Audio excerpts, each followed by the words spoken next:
Во-первых, все было очень вкусно, а во-вторых, восхищали и поражали горящие глаза и гордость, с которой каждый из тех, кто представил на этом фестивале свою продукцию, свои напитки. Да, понятно, что каждый человек вложил не только весь свой труд, каждый вложил свою душу. И это бесценно абсолютно. И кухня Абхазии уникальна, ничего подобного нет нигде в мире.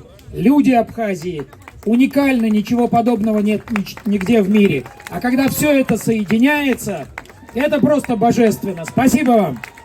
Своим гостям, рады людям, которые с теплом и с добром приходят на эту благодатную землю. Приветствую вас. Спасибо.